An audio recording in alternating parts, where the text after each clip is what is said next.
beginner's Java tutorial from caveofprogramming.com.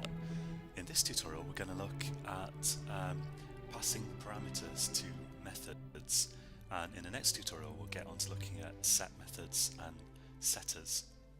So I've got my main program already set up here, and let's create a new class. I'll create a class called robot, and let's have a method called speak. So I'll say public void speak, and this makes the robot say something, but I'll just put a sys out here and have it say hello. So in my main method now I can already create objects from this robot, so I can say robot. I need a name for the variable, so let's call it Sam equals new robot, and I can say sam.speak to make it say hello. And if I run this, so click the green run button there, then after my computer warms up a bit it says hello. Now often with methods, so we saw in the last tutorial that you can return values from methods, but another thing that you often want to do is you want to pass values into methods, because often you want to somehow change the way that the method, you want to change what it does slightly depending on some kind of the value of some variable, or you want to pass some data to the method for some reason, and we're going to look at that in this tutorial. So in the case of this speak method, I might want to pass in some text, and the robot then is going to read that text out instead of just saying hello. So let's look at how you do that. Basically, when you create a method, you'll notice there's always these two round brackets after the name of the method, and it's the same when you call the method. Like here, this actually makes this code run. Here, after the name of the method, again I've got these two round brackets, and these two round brackets are actually a bit like a chute, and you can throw data down the chute. So here's like the top end of the chute here, and this is where the chute comes out. So what I could do is, supposing I want this robot to say not hello, but I don't know, hi, I'm Sam. I could type some text here, hi, I'm Sam. And so this is a bit like, this is a string, and I'm sort of throwing a string down the chute, if you like. And don't worry, we will look at the technical lingo in a minute. But here's the other end of the chute, and this is going to now receive this string.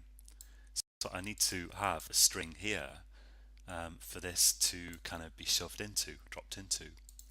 So here I declare a string variable, like I can call it text or anything I like. But the important thing is that if I'm passing a string in, throwing a string down the chute, here I need a string variable to receive it. And now I can use this text variable in my actual method body. So here I'll just pass it to sysout, and if I run that, it's going to say, hi, I'm Sam. So to give a more technical explanation, what's happening is this is called passing a parameter to the method. So this is a variable, and this variable is available anywhere between these two curly brackets, and I've just used it here. But because this variable is declared within these two round brackets, we call it a parameter. So a parameter is like a variable that you pass into a method.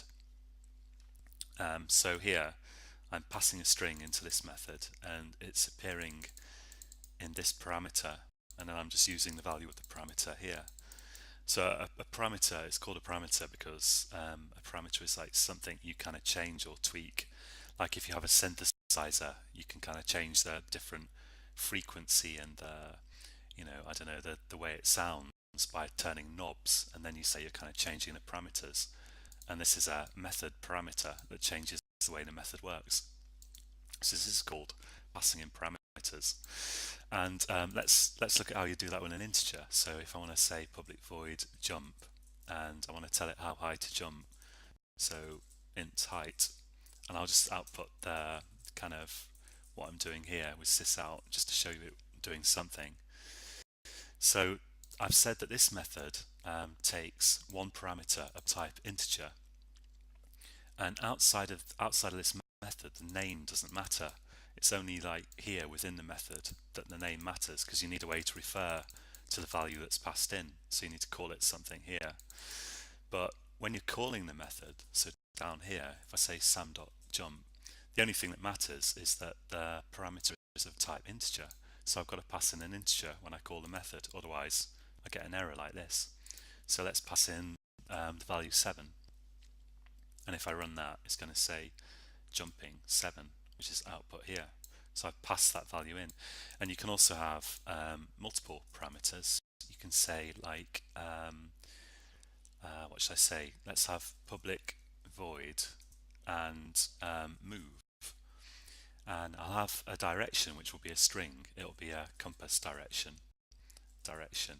and like north, south, east, or west. And I'll have a number of meters, so like int distance, or it could be double. Let's have a double, so a floating point value with a decimal point in it, double distance, like that. And here I'll say moving distance in direction, like that. And in fact I'll say meters. Let's say that's meters. So when I call this method, I need to supply it with first a string and then a double value, and it needs to be in this order. That's very important. So if I say sam.move, I will need to give it a direction, a string actually. So let's say west, and a distance, let's say 12.2 meters. And if I run that, moving 12.2 meters, let's have a space actually before meters. So it says moving 12.2 meters in direction west. So the important thing is that when you call the method, you have to give it a list of things separated by commas that matches the kind of order of the parameter list here, and the things that you pass in have to have the same type as these parameters. And if you have more than one thing, then when you declare these parameters here, you've got to separate them by commas. And similarly, when you call the method and you pass in the values, you've got to separate them by commas. And that probably, if it's the first time you've seen that, this will seem quite confusing. It took me ages to get my head around this, even though it's simple in a way.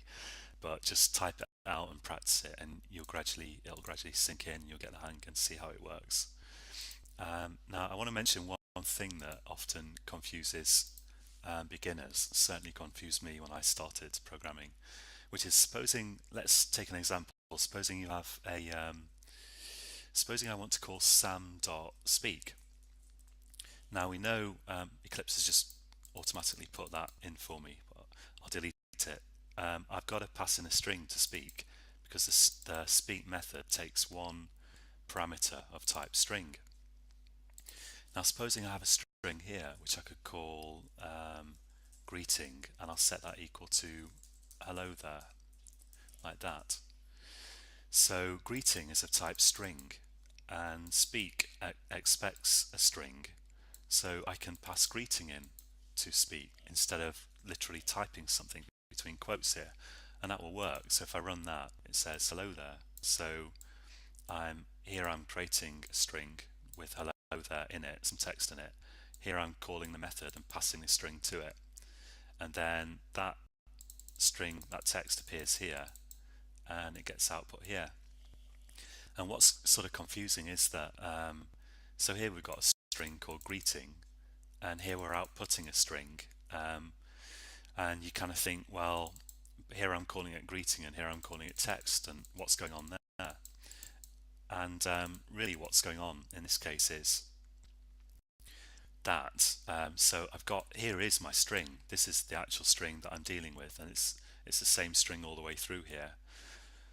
But this variable really is just like a label that you use to refer to that string. So it's a bit like if this was a bike, This is a bit like a bit of paper that I've stuck on it, and I've written the word greeting on that um, on that bit of paper, that label. So it's this will be a stupid thing to stick on a bike, but for a string, it makes sense. So that's literally like it's literally like if you've got lots of bicycles and you want to identify a particular one, you write out a sticky paper label, write something on it, write a name on it, and stick it on the bike, and then you can use that label to refer to the bike. You can say, that's the bike that I've called. What would you call a bike? Actually, I've really got no idea. But supposing you've called your bike David, which is a bit crazy, then you can say that's David over there, my bike. So in this case, this string, this text is called greeting here. It's like a label that I've stuck on this string. And I use greeting here to refer to that text, to say, okay, I mean, by greeting, I mean this bit of text. But when it appears in the method here, the method gives it its own label. So the method doesn't care what you called it here. It doesn't need to know, it doesn't matter. This method says, okay, I'm going to get a string and I'll call that string text. And here it's using that string by referring to its name, which is text. Hopefully that will kind of help if you're confused. It does take a while to get your head around this, but the bottom line is that this actually is the same string that you've got here.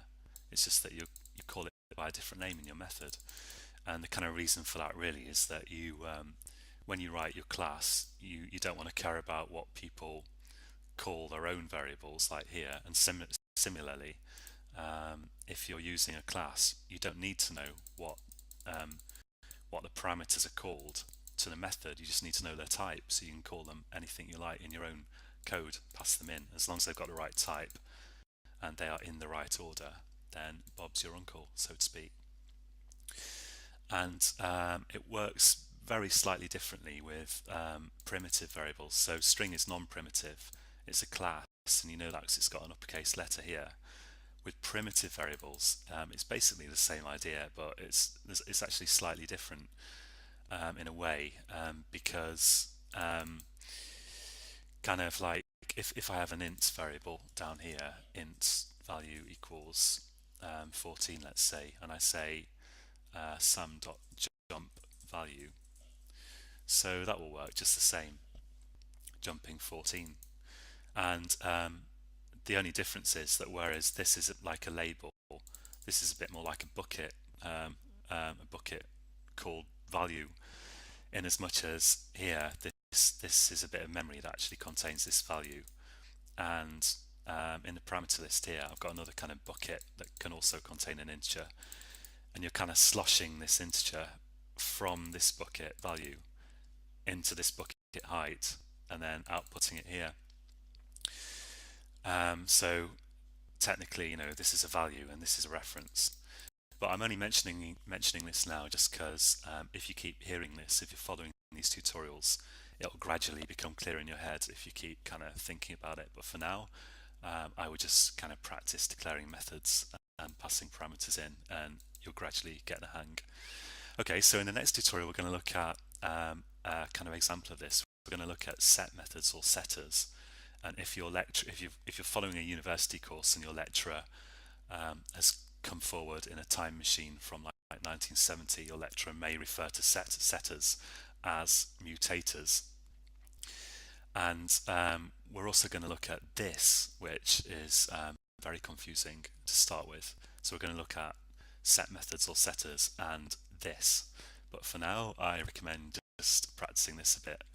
So join me again next time, and if you're watching on YouTube, please click the subscribe button to be notified when I make new videos.